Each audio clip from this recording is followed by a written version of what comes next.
दोस्तों अस्सलाम वालेकुम, आदाब। मैं जावेद जमालुद्दीन जे न्यूज़ हेडलाइंस के तहत आपके सामने हाजिर खिदमत हूँ। आपसे गुजारिश है इस चैनल को सब्सक्राइब कीजिए, लाइक कीजिए, शेयर कीजिए और कमेंट करना भी ना भूलें। आज हम दो माओं की दास्तान सुनाएंगे। जवाहरलाल नेहरू यूनिवर्सिटी दिल्ली के गुमशुदा तालिब इल्म नजीब की वालदा फ़ातिमा नफ़ीस और फरीदाबाद बल्लभगढ़ में मॉब लॉन्चिंग का शिकार हाफिज़ जुनैद की मां सायरा खान की दास्तान अलम उनकी ज़बानी सुनेंगे। जब इन दोनों ने मुंबई के हज हाउस में हज़ारों अफराद के सामने इंतहाई जज्बाती लेकिन हौसले, उनकी ज़रूरतमंदी और हुकूमत को ललकारने का अंदाज़ देखकर वहाँ मौजूद लोग हैरत ज़दा रह गए। तो आइए सुनते हैं जुनैद की वालदा फ़ातिमा नफ़ीस की दास्तान अलम।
इस मौके पर हाफिज़ जुनैद खान की मां सायरा खान, नजीब की वालदा फ़ातिमा नफ़ीस के मुकाबले में नरम गो थीं। लेकिन उन्होंने भी मौत और ज़िंदगी की बात की। और जाम लगा दिया। मैंने खुद में बोली जो हमारा स्टोर है उससे भी हमने ना पूछा, तो पता ही ना हमें कहाँ है। बल्कि मेरा बेटा जुनैद को जल्दी से जल्दी लाया जाए और उसको बहुत जल्दी में अजल मजल कर दिया जाए। बिल्कुल उनके ऐसे ना हो हो लुटाया लोगों को तकलीफ हुए। मेरा बेटा की बिल्कुल बहुत जल्दी में अजल मजल। और जो मेरा बेटा वो हासिम है, ये चक्कू है उसके, ये चक्कू लगा हुआ है और ये जांघन में भी चक्कू लगा हुआ है। तो ये बिल्कुल अपने आप को तो भूल ही गया क्या हुआ। तो इन दोनों की लाश घेर रहे हैं, कभी वहाँ उठा रहे लोग सब मौजूद है, कोई हाथ ना लगा रहा। और बापू एम्बुलेंस को फोन करो तो वो नहाए 1 घंटा के बाद पुलिस नहाई, पुलिस मौका पर मौजूद है, पुलिस के बाद यहाँ पर मौजूद है। और काफ़ी अच्छा जो एक भाषण उन्होंने आज यहाँ पर दिया इस बात को लेकर के, जिस तरह से आंसू आए। सायरा खान ने कहा कि हुकूमत गूंगी बहरी है और जिन्होंने मेरे बेटे को मार डाला वो समझ रहे थे कि हम बच गए, लेकिन मेरे बच्चे का खून रायगा नहीं जाएगा।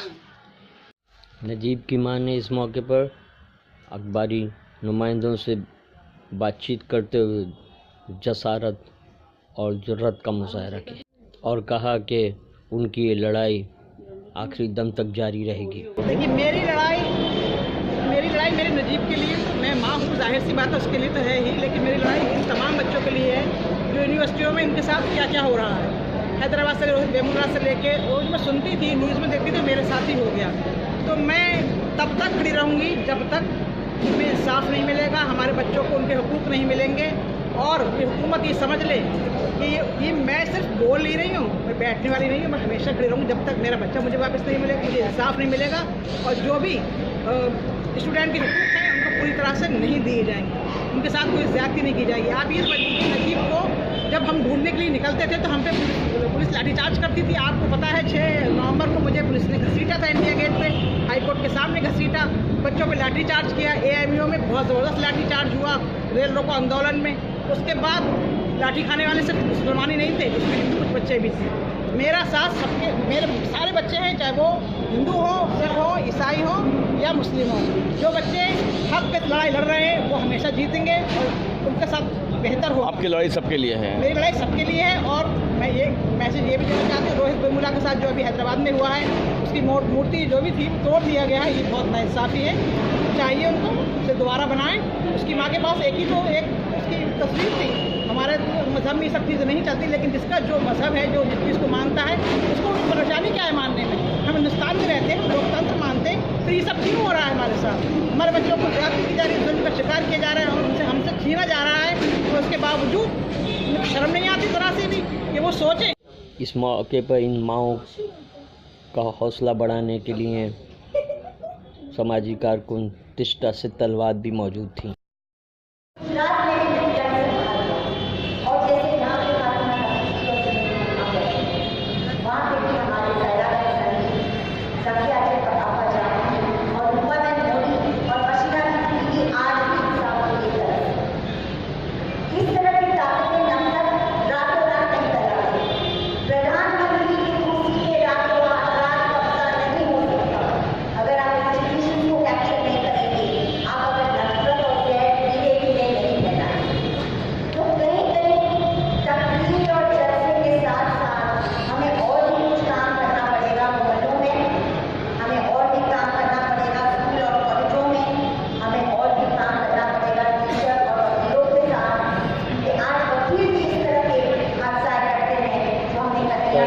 के अलावा फहद अहमद MP राज्यसभा, हुसैन दलवाई कांग्रेस प्रेसिडेंट मुंबई, संजय निरुपम, अफरोज़ मलिक और दीगर अफराद ने खिताब किया। अल्लाह हाफ़िज़, फिर मिलेंगे।